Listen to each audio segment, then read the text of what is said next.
उसको barren land बोलते हैं।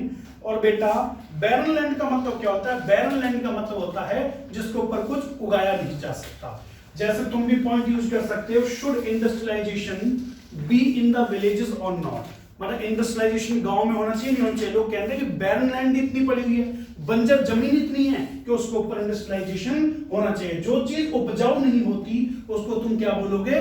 Barren land. ओके ठीक है। अब यहां पर क्या है? बैरन लैंड का मतलब क्या हो गया? जो उपजाऊ नहीं है। एग्जांपल देखते हैं। बैरन होता है एडजेक्टिव। बैरन क्या होता है? एडजेक्टिव। इसका मतलब होता है इनफर्टाइल, मतलब जिस पर कुछ पैदा नहीं होता। ठीक है, यहां पर देखो अनप्रोडक्टिव, जिसका कोई प्रोडक्ट नहीं बनता, जिससे कुछ उपज नहीं होती। There should be industrialisation on barren land so that it can be utilised. जो बंजर जमीन पड़ी है उस पर फसल उग नहीं रही तो बेहतर उस पर कंपनियां बना दो ना। कंपनियां बना दोगे तो क्या होगा? जिस उपजाऊ जमीन पर तुम कंपनी बना रहे हो वो बच जाएगी, वहां तो फसल हो जाया करेगी, और जहां ऑलरेडी फसल हो ही नहीं रही है वहां पर कंपनियां लगा दो। Land is becoming barren due to exorbitant use of pesticides and fertilisers. अभी मैं तुम्हें बताता हूं पंजाब के अंदर क्या हो रहा है। पंजाब के अंदर ग्रीन रेवोल्यूशन आ गई थी बहुत पहले, तो वहां पर लोगों ने क्या किया? इतने ज्यादा पेस्टिसाइड्स यूज किए, इतने ज्यादा केमिकल्स यूज कर रहे हैं वो जमीन के ऊपर कि वो जो जमीन है उसकी जो फर्टिलिटी है वो मरती जा रही है, और धीरे धीरे उपजाऊ जमीन भी कैसी बनती जा रही है? बैरन बनती जा रही है। मैं झूठ नहीं बोल रहा, मैं सच बात बोल रहा हूं तुमसे। जस्ट इमेजिन करो एक जमीन जिस पर 50 वर्ष से लगातार इतने ज्यादा केमिकल्स का यूज हो रहा है, तुम्हें लगता है वो उपजाऊ बचेगी? नहीं बचेगी। तो हो क्या रहा है? Land is becoming barren due to exorbitant हम पढ़ चुके हैं ना बहुत ज्यादा। एक्सॉर्बिटेंट यूज ऑफ पेस्टिसाइड्स और फर्टिलाइजर्स। पेस्टिसाइड्स तुम समझते हो, और फर्टिलाइजर्स की वजह से वो क्या बनती जा रही है? बेकार होती जा रही है। The barren land of Rajasthan can be utilised for solar plants. अब राजस्थान के अंदर कितनी धूल भरी जमीन है, कितनी वहां पर रेतीली जमीन है, उस सारी का तुम्हें क्या करना? उसके ऊपर सोलर प्लांट लगा दो जिससे बिजली बन सके और धुआं भी कम हो जाएगा पूरी दुनिया के अंदर। अब यहां पर देखते हैं, लेट्स अंडरस्टैंड। ये जो लड़की है ये क्या है? ये है मेरी बैरी। बैरी का मतलब समझते हो? बैरी का मतलब होता है एनिमी। बैरी का मतलब क्या होता है? एनिमी। ये मेरी बैरी है, और कहां रहती है? ये बैरन लैंड पर। कहां रहती है? बैरन जमीन पर रहती है। ये मेरी बैरी है, मतलब मेरी दुश्मन है, और ये बैरन जमीन के ऊपर रहती है। तो नेमोनिक्स क्या हो गया? बैरी। बैरी कहां रहती है? बैरन जमीन के ऊपर। Have you understood? Let's understand. अगला वाला बहुत ही अच्छा है। यहां पर देखो क्या लिखा हुआ है? Miss Indian. ये लिखा हुआ है मिस इंडियन वाली पीओ, है ना? इसका मतलब क्या है कि इंडिया में तुम क्या देखते हो? बहुत से स्टेट्स के अंदर जो है लिखकर क्या है? वो बैन है। अरे मिस इंडियन ही लिखा है। लोगे क्या? किसकी बोतल है सर? ये लाल परी की बोतल है। समझ गए? नहीं समझे? शराब। अच्छा, लोगे क्या? चलो आगे पढ़ना शुरू करते हैं। तो इंडिया में क्या होता है? बहुत से स्टेट्स के अंदर क्या है जो लिखकर है वो बैन, मतलब वाइन जो है बैन है। तो लोग क्या करते हैं? छोटे छोटे प्लांट लगा लेते हैं, ज्यादा पढ़े लिखे हैं नहीं, और उनमें ज्यादा मतलब इंग्रेडिएंट्स डाल देते हैं जो कम मात्रा में गिरते हैं। तो वो क्या होती है? वो ऑर्गन्स को फेल कर देती है और लोग इसको पी के मर जाते हैं। तो इसको बोलते हैं नकली। क्या बोलते हैं? नकली। तो हमने पिछली क्लास में पढ़ा था अडल्ट्रेटेड, जिसमें तुम मिलावट करते हो। ये मिलावटी पूरा ही है, ये पूरी ही नकली है। इसके बोलते हैं spurious. What do we call that? Spurious. और स्प्यूरियस के बहुत सारे मीनिंग है, उनको समझने की कोशिश करते हैं। अगले वाले को देख के तुम्हें समझ में आ जाएगा। जरा देखा जरा। आई बात समझ में? अब सबसे पहले तो ये देखो इसको ही मारेगा ये।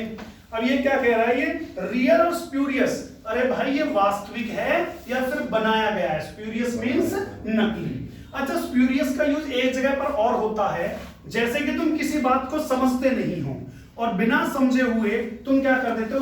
उसके बारे में बात करते हो, मतलब वो तुम्हारी समझ में नहीं आया लेकिन फिर भी तुम उसके बारे में बात कर रहे हो।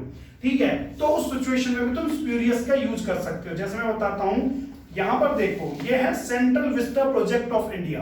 अच्छा, central vista project of India क्या है? Central vista project of India ये है कि इंडिया में एक नई पार्लियामेंट बनने जा रही है। कुछ लोग कहते हैं क्या जरूरत है तो गई, उसी पर करो सारा काम। लेकिन कुछ लोग कहते हैं कि ये बहुत पुरानी हो चुकी है। आज के डेट में हर एक एमपी को बैठने के लिए ऑफिस चाहिए, हर एक मिनिस्टर को ऑफिस चाहिए। अब तुम एक बात बताओ, यहाँ तो है गृह मंत्रालय की बिल्डिंग, यहाँ पर है मतलब विदेश मंत्रालय की बिल्डिंग, तो इन दोनों के बीच में आवाजाही लगी रहती है। तो इन दोनों में अगर तुम एक जगह ले आओगे तो तुम्हारी बहुत सारी एनर्जी बचेगी और तुम्हारे बीच में जो गैप है वो भी खत्म हो जाएगा। तो कुछ लोग कहते हैं कि नहीं जी ये बहुत अच्छा प्रोजेक्ट है, अब वक्त की मांग है। उस जमाने में तो एसी के लिए जगह बनी है इसमें, नहीं उस जमाने तो एसी हुआ ही नहीं करते थे, तो फिर आज तो एमपीज को एसी चाहिए ना, एसी तो बात ठीक है। तो कुछ लोग क्या कहते हैं नहीं इट इज गुड, लेकिन कुछ लोग क्या कहते हैं नहीं ये नहीं होना चाहिए। तो वो क्या कह रहे हैं, उनको स्प्यूरियस अंडरस्टैंडिंग है इसके बारे में, और वो स्प्यूरियस आइडिया है उनका कि ये नहीं बननी चाहिए। आई बात समझ में? What kind of idea? Spurious idea. कैसा आइडिया कि जिसके बारे में पूरी जानकारी नहीं है, धोखाधड़ी वाला आइडिया। अभी बता रहा हूं, तो सारी बातें पता लग जाएगी भाई। ये इंडिया के अंदर बहुत बुरा हुआ। ये रेमडेसिविर मींस रेमडेसिविर नाम की दवाई है। अब ये रेमडेसिविर जो है ये कोरोना में काम आ रही थी। कोरोना में किस काम आ रही थी अब मैं तुम्हें बता देता हूं। जैसे मान लो किसी को कोविड हो जाता है, उसके बाद उसको लगा दोगे तो उसके शरीर से अब जो कोविड है किसी दूसरे को नहीं फैलेगा। अब इंडिया के अंदर इसकी जरूरत पड़ी, लोगों ने क्या किया, लोगों ने लगाया ग्लूकोज का पानी, रेमडेसिविर के लगाई उस पर, मतलब कि मोहर कह सकते हो या उसका लेबल लगाया और भेज दिया मार्केट के अंदर, और वो लोगों को लगा भी दिया डॉक्टर ने, और कुछ लोग इसी चक्कर में हमारे से दूर हो गए।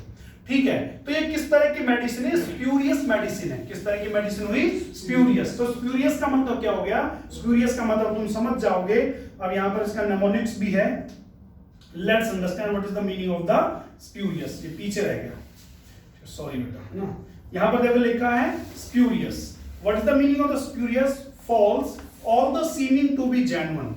अब देखो, अब जो वो रेमडेसिविर की बोतल तुमने देखी वो दिख तो सच्ची नहीं, लेकिन उसके अंदर गड़बड़ है। शराब की जो मिस इंडियन है वो बोतल तो सही है, दिखने में लाल पर भी लाल भी दिख रही है, लेकिन उसमें है दिक्कत। Have you understood my point? तो बेटा ऐसी कोई चीज जो दिखने में तो लग रहा है कि असली हो सकती है बट है नकली, तो उस तरह की चीज को हम क्या बोलते हैं? स्प्यूरियस बोलते हैं। ठीक है, बनावटी, नकली, अवैध, ये सब स्प्यूरियस के मीनिंग होते हैं। जाली, स्प्यूरियस करेंसी होती है नहीं होती है? अरे इंडिया के अंदर जो पहले 500,000 के नोट चलते थे उसमें स्प्यूरियस थे, नोट्स नहीं थे। तो आगे बात समझ में? नकली, धोखाधड़ी वाला, ये सब किसके मीनिंग होते हैं? स्प्यूरियस के। यहां पर देखो, she fail sick after she had those spurious medicines, मतलब उसने नकली दवाइयां ली और उसके बाद में वो क्या हो गई? बीमार हो गई। Spurious remdesivir medicines were sold during second wave. Second wave के दौरान हमें जो है नकली रेमडेसिविर बेची गई थी। It is spurious to say that Vista project is wastage of money. ये गलत है, ये गलत है। मतलब लोगों को कंसेप्ट की अंडरस्टैंडिंग नहीं है कि वो कह रहे हैं कि जो विस्टा प्रोजेक्ट है वो गलत है। मतलब कि जब तुम्हें किसी चीज की अंडरस्टैंडिंग नहीं है, तुम्हारा आइडिया गलत है, तुम्हारा आइडिया गलत है, तो भी तुम क्या यूज कर सकते हो? स्प्यूरियस यूज कर सकते हो। नेक्स्ट देखते हैं, spurious used about a statement, argument, judgement etcetera on false ideas और something that not understood correctly. वही बात मैं जो तुमसे बोली, तुम कोई आर्गुमेंट दे रहे हो, कोई तुम जजमेंट दे रहे हो, लेकिन उसके पीछे का जो लॉजिक है उसमें दमदार नहीं है, वो बेकार लॉजिक है। आई बात समझ? सेंट्रल विस्टा प्रोजेक्ट डिमांड है आज के टाइम, चाहिए भाई वो। ठीक है, विदेश के लोग भी आते हैं, स्पीच देते हैं, तो बहुत सारे इंतजाम करने पड़ते हैं। तो कहने का मतलब ऐसा कोई आर्गुमेंट, ऐसा कोई जजमेंट जिसके पीछे का जो आइडिया है वो गलत है, तो उसको क्या बोल सकते हैं? Spurious judgement, spurious argument, spurious idea. आगे बात समझ में? चलो अगर इतनी बात समझ लिख लो। Have you written this? Spurious, बस इसका एक ही है, and this is called adjective है ये स्प्यूरियस। अब इसका देखो नेमोनिक्स क्या है, इसका नाम है सुपर यूएस। एक दौर था कि यूएस ही दुनिया की सबसे बड़ी शक्ति थी, उसको हम कह रहे हैं सुपर यूएस। क्या बोल रहे हैं उसको? Super US. अगर आज भी तुम ऐसा बोल रहे हो ना सुपर यूएस, तो तुम स्प्यूरियस हो, क्योंकि भाई आज की डेट में तो चाइना भी बहुत आगे आ गया। आगे बात समझ में? तो आगे बात समझ, सुपर यूएस बोलना क्या है? सुपीरियस है। ठीक है, लेट्स अंडरस्टैंड। अगर ये फोटो तुम अगर ध्यान से देख पाए तो तुम्हें कई बार ऐसा इल्यूजन पैदा होगा कि ये जो वाला जीव अपने पैरों पर ऐसे खड़ा हो जैसे इंसान खड़ा होता है। जरा देखना एक बार इमेज, एक बार तुम्हें इल्यूजन ऐसा पैदा हो जाएगा, अगर तुम देखोगे तो तुम्हें दूर से लगेगा मानो ये जो पक्षी अपने दो पैरों पर खड़ा है इंसानों की तरह, पर पीछे देखो तो ये इसकी शैडो है एक्चुअल में। ठीक है, तो यू नीड टू अंडरस्टैंड। अब ये वाला तुमने साइंस में एक्सपेरिमेंट पढ़ा होगा कि एक्चुअल में जो ऑब्जेक्ट है वो नीचे होता है, लेकिन उसकी जो इमेज होती है वो थोड़ी ऊपर बनती है पानी में। देखा ना तुमने? अरे मेरी बात समझ नहीं है, देखो ध्यान से समझो कि एक्चुअल में मान लो कॉइन तो यहां पर है, लेकिन जो कॉइन की इमेज है वो थोड़ी सी अलग बनती है। ये तो सबको पता है, सबने देखा होता है सिक्का पानी में गिर के, ठीक है। तो बेटा ये क्या होता है, ये है क्या, वो जो इमेज है ना वो एक्चुअल में तो नकली है, क्योंकि भाई सिक्का तो यहां है, इमेज थोड़ी उसकी वहां पर बन रही है। तो वो जो इमेज है वो कैसी है, वो इमेज है तो वास्तविक, मतलब किस तरह की वास्तविक, तुम्हें लग रहा है कि ये सच्ची है लेकिन वो बनावटी है। एक मीनिंग तो ये होता है किसका, apparent. What do we call that, apparent. दो मीनिंग होते हैं अपैरेंट के, मैं बता रहा हूं तुम्हें। एक मीनिंग अपैरेंट का क्या होता है, अपैरेंट का मीनिंग होता है जैसे सीम का मतलब होता है ना, जैसे दूर से चीज देखने में अच्छी लग रही है लेकिन है नहीं अच्छी। तो ये जो अपैरेंट का मीनिंग क्या होता है, एक्चुअल में तो सिक्का यहां है लेकिन उसकी इमेज यहां पर बन रही है। तो कहने का मतलब वास्तविक जैसा, रियल जैसा, पर रियल नहीं है। तो एक मीनिंग तो अपैरेंट का ये होता है। दूसरा मीनिंग अपैरेंट का क्या होता है वो भी देख लेते हैं। दूसरा मीनिंग होता है अपैरेंट का, कोई चीज जो बिल्कुल स्पष्ट है, कोई चीज जो बिल्कुल क्लियर है हमें। आगे बात समझ, देखो यहाँ एग्जांपल से समझोगे तुम। ये एक एडवर्ब है बेटा, that seems to be real और true but may not be. आई बात समझ में? जैसे तुम क्या देखते हो, रेगिस्तान में कहीं जाओगे तो दूर तुम्हें कहीं लगेगा कि वहां पर एक तालाब है और उसमें से पानी इवेपोरेट हो रहा है, बट वो एक्चुअल में ऐसा नहीं होता। रोड पे भी तुम देखते हो कि दूर तुम्हें दिखता है कि पानी तो भरा हुआ है, वहां पर इवेपोरेशन हो रही होती है, लेकिन एक्चुअल ऐसा है नहीं है। तो कहने का मतलब क्या, वास्तविक जैसा आभासी। इट मींस वो लगता है ऐसा जैसे है, सच है वो, लेकिन वो नहीं है। जैसे वो सिक्के को तुम देख पा रहे हो ना, तो वही वाला हाल है। दूसरा इसका मीनिंग क्या होता है, क्लियर, इजी टू सी, मतलब जिसको देखना बड़ा ही आसान हो, जिसको देखना बड़ा ही आसान हो। तो पहला मीनिंग समझ गए। दूसरा मीनिंग देखो, दूसरा मीनिंग होता है स्पष्ट, कोई चीज जो बिल्कुल साफ साफ है। जैसे it quickly became apparent to us that our teacher could not speak French, मतलब कि यह हमें बिल्कुल स्पष्ट हो चुका था, हमें बिल्कुल क्लियर पता चल चुका था कि जो हमारे टीचर हैं वो फ्रेंच नहीं बोल सकते थे। It is apparent that Afghanistan will be in the mire होता है दलदल, of internal war after withdrawal of American troops। ये पूरी दुनिया को पता चल चुका है कि जैसे अमेरिकन ट्रूप्स वहां से निकलेंगे उसी के साथ में ही जो तालिबान है वो उन पर अटैक करना शुरू कर देगा और पूरे देश के अंदर एक इंटरनल वॉर होगा। ये बिल्कुल स्पष्ट हो चुका है। तो जो बात बिल्कुल स्पष्ट हो उसके लिए तुम क्या यूज करते हो, अपैरेंट, APPARENT। Got it?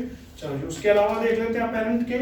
देखो, it became apparent to the world Joe Biden will revive all the international treaties which were declined by Trump because the contribution of US in all programs makes it great, such as WHO, WTO, treaties based on the global warming and terrorism।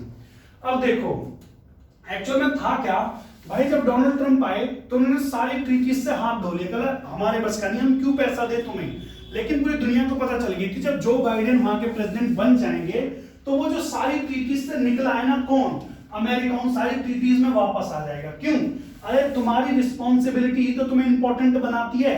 अगर मान लो ये बच्चा घर में है, दो भाई हैं, घर में ये ज्यादा इंपॉर्टेंट है। क्यों? क्योंकि घर की सारी रिस्पॉन्सिबिलिटी ले लेता है। अरे अमेरिका हमारे लिए, पूरी दुनिया के लिए क्यों इंपॉर्टेंट है? Because it takes the responsibility, वो रिस्पॉन्सिबिलिटी लेता है। तो पूरी दुनिया को बिल्कुल स्पष्ट पता चल चुका था, बिल्कुल क्लियर पता चल चुका था कि जो डोनाल्ड ट्रंप ने जिन ट्रीटीज से पीछे हटे, जो बाइडेन उन सभी को फिर से लागू करेंगे, उनमें फिर से अपना आगे बढ़ जाएंगे। आगे बेटे की बात समझ में? चलो जी, अब यहां पर हमारे पास जो ये वर्ड है ये कौन सा था, अपैरेंट। अब यहां पर अपैरेंट का मैं तुम्हें क्या बता देता हूं, मैं तुम्हें एक नेमोनिक्स बता देता हूं अपैरेंट का। Let's understand.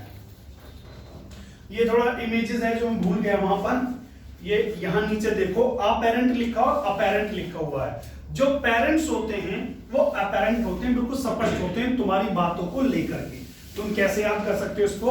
तुम याद कर सकते हो अपैरेंट मतलब एक जो पेरेंट होते हैं वो क्या होते हैं, अपैरेंट होते हैं, स्पष्ट होते हैं तुम्हारी जिंदगानी को लेकर के।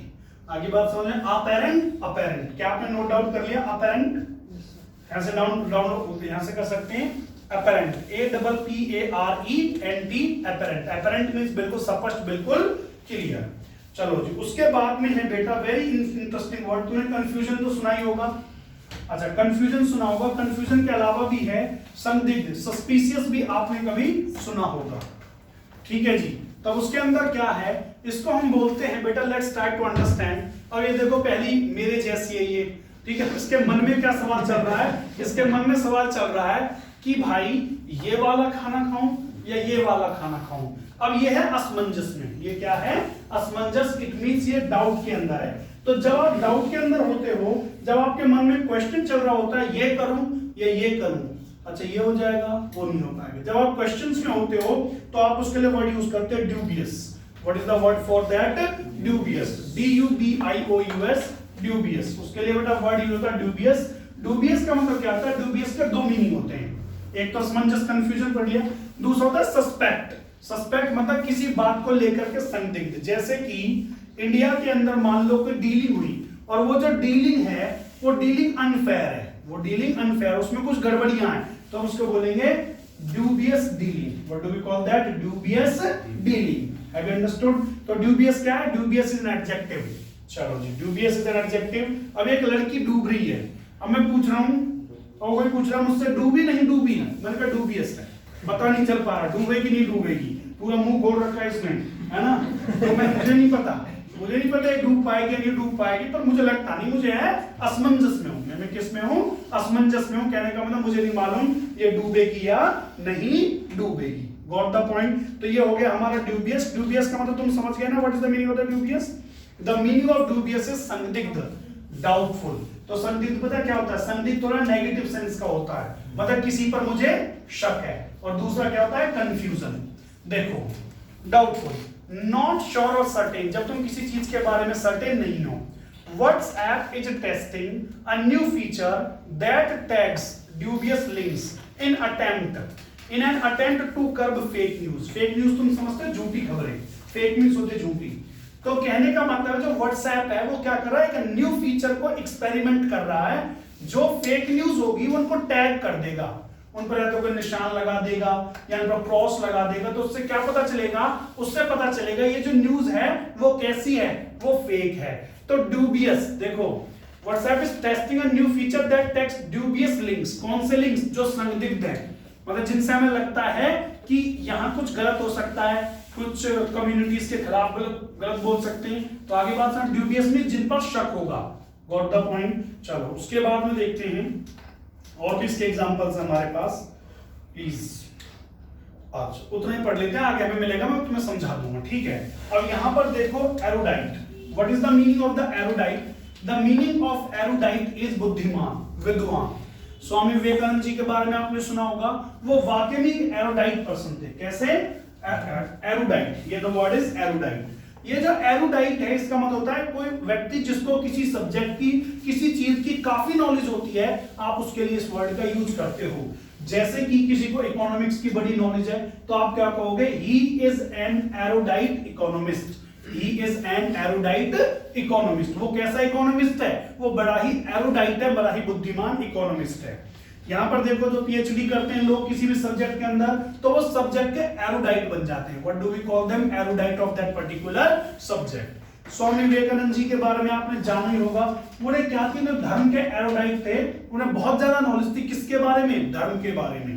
चलो उसके बारे में ये है अरुण।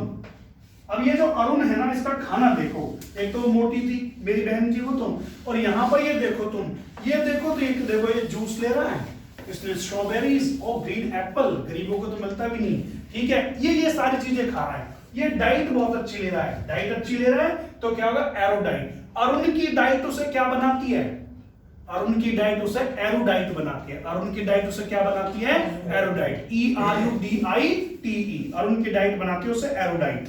या ड्यूबियस का भी एग्जांपल है, वो भी पढ़ लेते हैं। I am very dubious about whether we are doing the right thing. यार मुझे बड़ा शक है, मुझे असमंजस है कि हम सही काम कर रहे हैं या गलत काम कर रहे हैं। अब देखो एरोडा, अब यहां पर देखिए जरूर लिख लेना, ड्यूबियस लिखा, DUBIOUS एडजेक्टिव है, ड्यूबियसली एक एडवर्ब है, ड्यूबियसली क्या है, एक एडवर्ब है। और जो डूबियसनेस है वो एक नाउन है। डूबियसनेस क्या है? एक नाउन है। अब अगली क्लास में तुमसे प्रॉमिस है, पहले ये डिस्कस करेंगे एडजेक्टिव कहां काम आता है, एडवर्ब कहां काम आते हैं, और नाउन किस तरह से, मैं क्यों बताता हूं तुम्हें, ठीक है। अगली क्लास में छोटी सी क्लास होगी, उसमें पता लग जाएगा, ठीक है। डूबियसली एक एडवर्ब और डूबियसनेस क्या है? एक नाउन है। चलो जी, एरुडाइट मींस क्या होता है? एरुडाइट मींस होता है विद्वान, हैविंग और showing great knowledge that is based on careful study. मतलब कि किसी चीज की तुमने स्टडी करी, किस चीज की गहराई से जांच पड़ताल करी, उसके बाद में तुमने क्या किया, उसके सब्जेक्ट के बारे में तुम क्या हो गए? पंडित हो गए, तो आपको एरुडाइट बोल सकते हैं, ठीक है जी। देखो मेनू, सॉरी यहां पर अरुण की डाइट वाला पढ़ा दिया मैंने, अरुण की डाइट उसे क्या बताती है? बनाती है erudite. Many erudite political science writers, वो काफी पहुंचे हुए political science writers have proved that monetary interests are found behind the revolutions। ये दुनिया में जितनी भी क्रांतियां होती है ना, उनमें ज्यादातर के पीछे एक पर्पस होता है, और वो पर्पस है पैसा। वो पर्पस है पैसा। दुनिया में जो ज्यादातर क्रांति होती है वो पैसे की पर्पस के कारण होती हैं। या तो वहां पर पैसा नहीं मिल रहा होता है, या किसी और के खाते में पैसा जा रहा होता है, तो कहीं ना कहीं एक लिंक जुड़ा होता है उसका पैसे के साथ में। तो जो एरोडाइट पॉलिटिशियंस हैं, पॉलिटिकल साइंस के राइटर हैं, मतलब राजनीतिक विज्ञान के जो राइटर्स हैं, पहुंचे हुए विद्वान, वो क्या मानते हैं कि उन्होंने प्रूव भी किया है, वो मानते हैं उन्होंने प्रूव भी किया है कि जो ज्यादातर रेवोल्यूशंस होती हैं वो because of the monetary interest के कारण होती हैं। शशि थरूर, ये बहुत ही पहुंचे पॉलिटिशियन इंडिया के, तुम आप जाकर के नेट पे सर्च भी कर लेना। Shashi Tharoor, the एरोडाइट politician, had said that there should be proper investigation about spying mobile phones of opposition leaders in the interest of country and security। ये लाइन तुम्हें समझ में कम आई होगी, लेकिन मैं तुम्हें समझा देता हूं। शशि थरूर कौन है? शशि थरूर एक एरोडाइट पॉलिटिशियंस हैं, और जब वो एरोडाइट मतलब कि बहुत चीजें वो जानते हैं, बहुत पढ़े लिखे हैं वो, उनकी इंग्लिश भी इंडिया में बड़ी लाइक करी जाती है, और जो इंग्लिश के चाहने वाले होते हैं बहुत ज्यादा सुनते हैं, उनके ट्विटर्स को भी पढ़ा जाता है बहुत ज्यादा, ठीक है। तो वो क्या कह रहे हैं, अभी तुमने सुना पेगासस से भाई रिकॉर्डिंग करी गई है, सारे पॉलिटिशियंस के लिए हो गया, उनका फोन रिकॉर्ड किया गया, सुना भी नहीं सुना आप लोग? तो वो क्या कहते हैं कि सरकार कह रही है जी हमने नहीं कराया, तो हो सकता है किसी विदेशी ने करा दिया हो। अगर विदेशी ने यह काम करवाया तो बड़ी खतरे की बात है, ये तो बहुत खतरे की बात है, किसी विदेशी ने हमारे फोन टेप करा दिए। तो ये जो पूरा प्रकरण हुआ, जो पूरा इशू हुआ है, इसकी इन्वेस्टिगेशन होनी चाहिए, किसके फेवर में? कंट्री के फेवर में और सिक्योरिटी के फेवर में। मतलब कि इससे देश का भी नुकसान हो सकता है, अगर ऐसा हो गया तो हमें अपनी सिक्योरिटी को भी दुरुस्त करना चाहिए। तो इसकी प्रॉपर एक इन्वेस्टिगेशन हो, पता चले किसने कराया किसने नहीं कराया, किसकी खातिर? देश और सुरक्षा की खातिर। आई जी बात समझ में? नेक्स्ट जो हमारा वर्ड है वो बहुत ही अच्छा है, that is called impeccable. What is called that? Impeccable. IMPECCABLE, impeccable. What is the meaning of the impeccable? Impeccable का मतलब परफेक्ट, बिना किसी कमी की, बिना किसी कमी की। Impeccable एडजेक्टिव है, impeccably एडवर्ब है। IMPECCABLE, impeccably क्या है? एडवर्ब है। और impeccability, impeccability ये क्या है? ये एक नाउन है। चलो जी, impeccable का मतलब समझ गए, परफेक्ट, जिसमें कोई कमी नहीं होती। तो मैं दो छोटी छोटी स्टोरी सुनाऊंगा, ठीक है। देखो जो ध्यानचंद थे, जिनको हम ध्यानचंद जी के नाम से आप जानते हैं, महान ध्यानचंद, एक्चुअल में उनका नाम था ध्यान सिंह। वो लगे हुए थे आर्मी के अंदर। हुआ क्या कि वो हॉकी के बहुत बड़े प्लेयर थे, इतने महान प्लेयर थे। तो दिन में तो प्रैक्टिस करते ही करते थे, और रात को उस दौरान में इतनी ज्यादा फैसिलिटीज नहीं थी, तो रात में जब चंद्रमा निकल आता था तो फिर वो चांद की रोशनी में क्या किया करते थे? प्रैक्टिस किया करते थे। तो देखो ध्यानचंद, ध्यान सिंह से उनका नाम ध्यानचंद कर दिया गया, क्योंकि वो रातों रात प्रैक्टिस किया करते थे under the light of moon, और चांद से चंद हो गए, चांद का चंद बना लिया और सिंह को हटा दिया। आई बात समझ में? तो ये कैसे प्लेयर थे?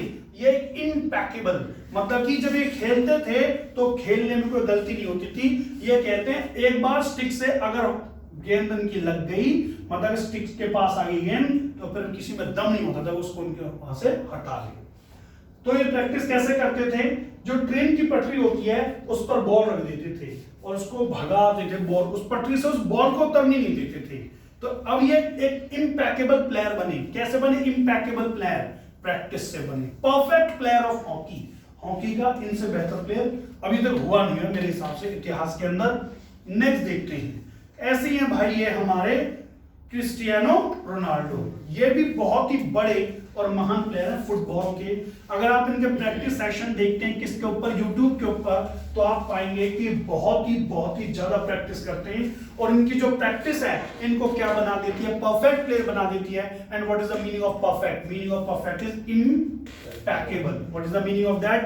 इम्पैकेबल। इम्पैकेबल मीन जिसमें कोई कमी नहीं होती है। इसके अलावा देखते हैं बहुत अच्छी स्टोरी है तुम्हें सुनाने के लिए। एक बार एक स्कल्पचर होता, मतलब कि एक बार एक होता है मूर्ति बनाने वाला, वो एक स्कल्पचर बना रहा होता है, ठीक है। जब वो स्कल्पचर बना रहा होता है तो वो पूरा बना देता है और फिर एक उसके जैसी ही दूसरी बना रहा होता है। उसके पास एक मिलने वाला व्यक्ति आता है, बोले तुम दूसरी क्यों बना रहे हो? बोले इसमें कुछ कमी हो गई है। बोला क्या कमी हो गई? इसकी नाक पर छोटी सी स्क्रैच लग गई है। बोला एक छोटी सी नाक पर स्क्रैच लग गई, तुम दूसरी मूर्ति बना रहे हो? अच्छा, ये मूर्ति रखी कहां पर जाएगी? बोला 20 फुट ऊपर रखी जाएगी, इसे में हम 20 फुट ऊपर रखेंगे। बोला फिर? बोला कोई देखे ना देखे, मैं और भगवान तो देख ही रहे। भाई कोई देखे ना देखे स्क्रैच लगी है नहीं लगी है, लेकिन ये बात मैं भी जानता हूं कि इसमें स्क्रैच लगी है और ये बात भगवान भी जानते हैं इसमें स्क्रैच लगी है। तो उन्होंने कैसी मूर्ति बनाई? उन्होंने बनाई इम्पैकेबल मूर्ति। कैसी मूर्ति? इम्पैकेबल मूर्ति मींस परफेक्ट मूर्ति। अब हमारे देश में हमारे देश पर अटैक हुआ, उसके बाद हमने क्या किया?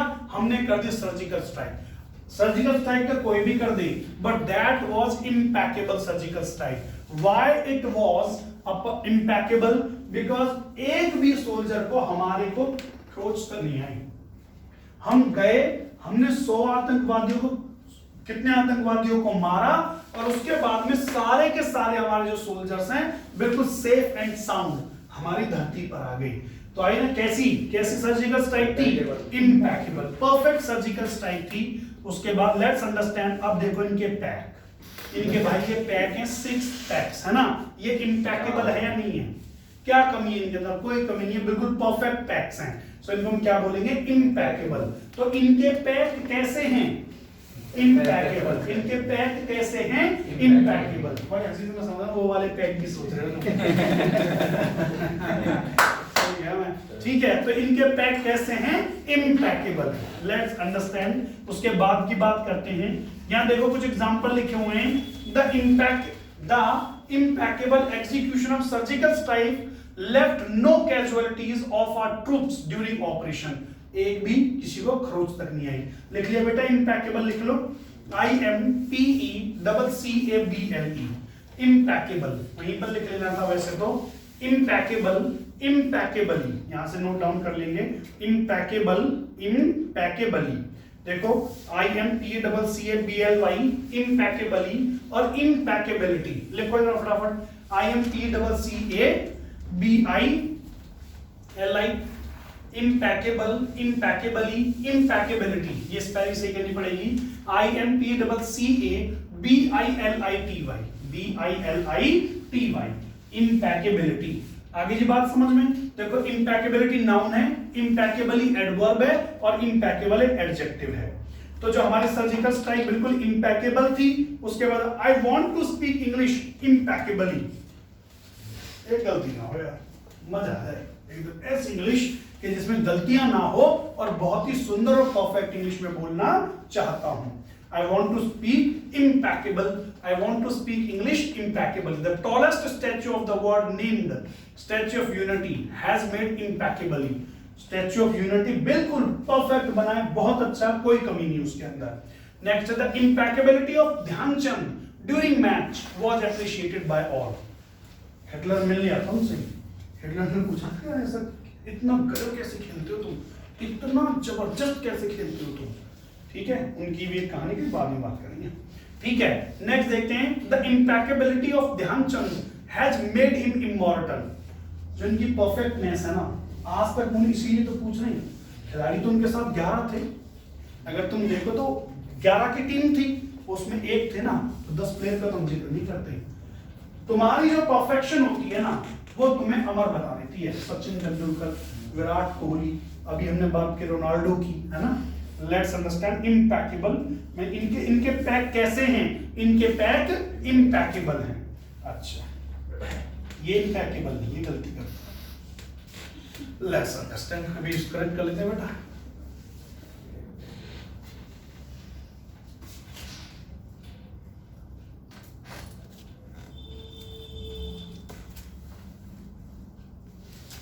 लेट्स बेटा, next word is persuade. Persuade means होता है राजी करना, किसी बात के लिए किसी को मना लेना।